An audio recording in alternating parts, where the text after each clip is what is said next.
Hello दोस्तों, कैसे हैं आप सब लोग। आशा करती हूँ अच्छे होंगे। हमारी आज की कहानी का नाम है अहमियत। रेनू, अरे ओ रेनू, चाय लाओ तो ज़रा। रमेश चिल्लाया। अभी लाई जी। रेनू बोली, ओहो, कितना चाय पत्ती डाली है, तुमको सिर्फ बर्बादी आती है। मायके से लाई हो क्या? जाकर कमाओ, फिर पता चलेगा आटे दाल का भाव। रमेश झिड़का। ओहो, हाथ ही तो हैं, कितना गुस्साते हो। कम ज़्यादा हो जाता है, इंसान ही तो हूँ। रेनू बोली। क्या आके खड़ी हो गई, जैसे सब समझ जाओगी। माँ बाप ने पढ़ाया भी तो नहीं है तुम्हें। रमेश अपने ऑफिस के लैपटॉप में देखता हुआ बोला। अरे, पढ़ी नहीं हूँ, पर सब समझती हूँ। और अपना चेहरा पोछो, इतना पसीना हुआ है। रेनू कहते हुए आंचल से पसीना पोंछती है रमेश का। ऐसा लगता था जैसे रमेश अपने ऑफिस की सारी भड़ास रेनू पर निकालता था। मेरे कपड़े निकालो, पार्टी में जाना है। रमेश चिल्लाया। मैं भी चलूं जी? रेखा ने मुझे भी बुलाया है। रेनू ने पूछा। तुम्हें ले जाकर मुझे अपना मजाक उड़वाना है क्या? शक्ल देखी है, लगता है अभी 4 बच्चों की माँ बन गई हो। और रहने का ढंग तो जैसे माँ बाप ने सिखाया ही न हो। रमेश मुँह ऐंठता हुआ बोला।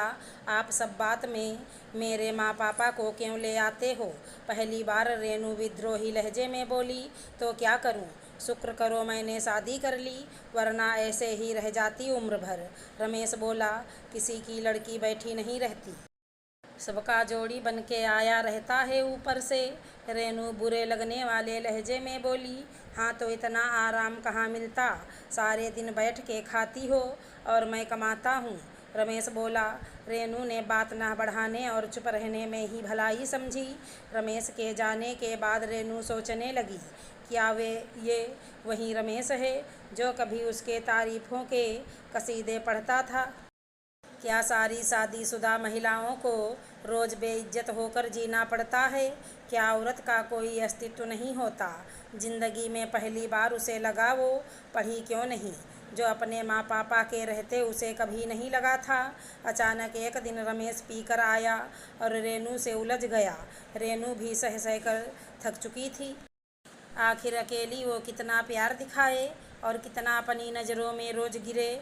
बाता बाती बढ़ी और अचानक हाल गूंज उठा। चटाक, ये आवाज़ जो चार दीवारी में रह गया, पर इसने रेनू को बहुत गहरा जख्म दिया अंदर तक। अगले दिन रमेश उठा और चिल्लाया। रेनू, चाय ला एक कप। उधर से कोई आवाज़ ना आई। उठकर देखा तो रेनू घर छोड़कर जा चुकी थी। हूँ, घर में भाभी का राज है, कितने दिन मायके रहेगी, फिर एक दिन यहीं आएगी। रमेश खुद में ऐठा। चाय बनाने गया पहली बार खुद से। ये क्या, चाय पत्ती ज़्यादा गिर गई। उसको रेनू की बातें जेहन में घूम गईं। कैसे वो रेनू को ताने देता था चाय पत्ती के लिए। रमेश को खाना बनाने कुछ आता नहीं था, ना घर संभालने। थक कर एक बुजुर्ग अम्मा को रखा। ये क्या अम्मा, सब्जी में तेल बहुत है और चावल में कंकड़ पड़े हैं। रमेश बोला। अब जो बना रही हूँ वो खा लो बेटा, बीबी थोड़े हूँ जो पकवान खिलाऊँ। बुढ़िया झिड़की।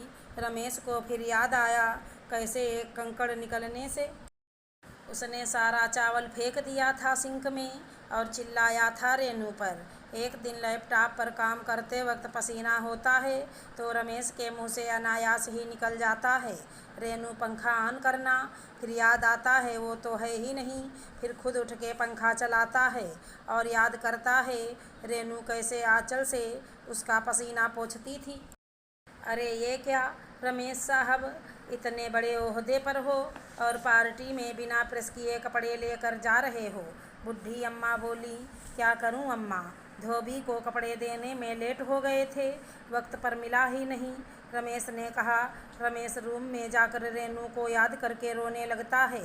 अब उसे पता चला रेनू क्या करती थी सारा दिन। बुढ़ी अम्मा आईं और बोली। मैं तेरे से उम्र में बड़ी हूँ बेटा, जाकर अपनी लुगाई को ले आ।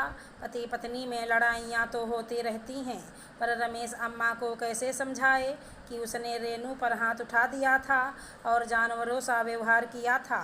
आखिर एक दिन रमेश ने मैसेज किया रेनू को कि वापस आ जाओ, कुछ दिनों बाद उधर से जवाब आया, सॉरी लेट से रिप्लाई के लिए, पर मैं एक महिला आयोग ज्वाइन कर चुकी हूँ और अब मेरा पीछे मुड़ना मुश्किल है। इन लोगों ने मुझे तब सहारा दिया जब मेरे पास कोई नहीं था। मैं इनको धोखा नहीं दे सकती, वरना तुम्हारे और मेरे में अंतर क्या बचेगा। अलविदा।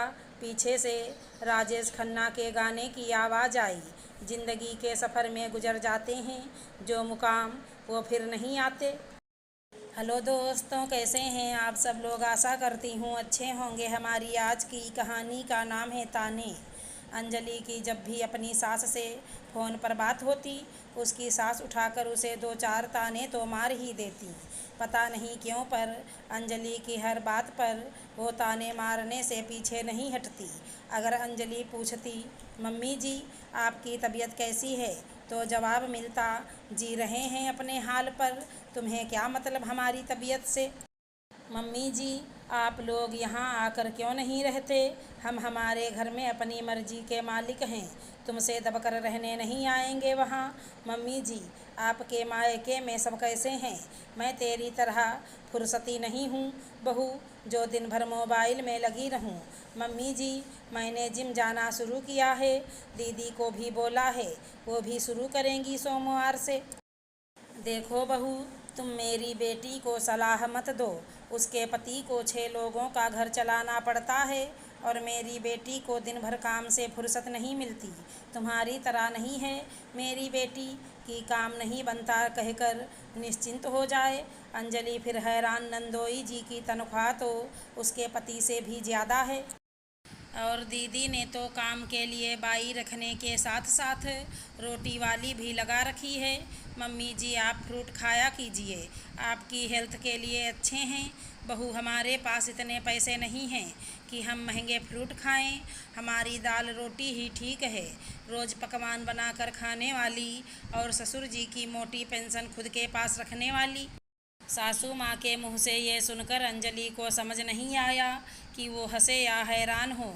आमतौर पर अंजलि उनकी बातों को इग्नोर कर देती थी, लेकिन पानी सर से ऊपर तब निकला जब सास ने दिवाली पर किसी बात पर अंजलि को सुना दिया कि तेरे बाप के घर में ऐसा ही होता था क्या।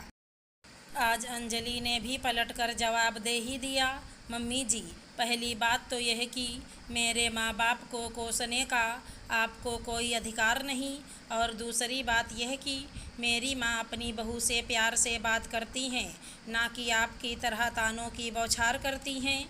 इसीलिए मेरी भाभी भी मेरी माँ का बहुत सम्मान करती हैं। बिना सुनाए हर काम में भाभी की पूरी मदद करती हैं और हर त्यौहार खुशी खुशी मनाती हैं। और उस दिन से अंजलि ने अपनी सास को रोज़ फ़ोन करना बंद कर दिया। अब वो समय समय पर महीने में 3-4 बार बात कर लेती है और सास के ताना मारते ही फ़ोन रख देती है। और मज़े की बात यह है कि उसकी सास अब भी नहीं सुधरी है, बेवजह ताने देती हैं। अगर हमारी कहानी पसंद आई हो तो चैनल को लाइक शेयर सब्सक्राइब करें। राधे राधे दोस्तों।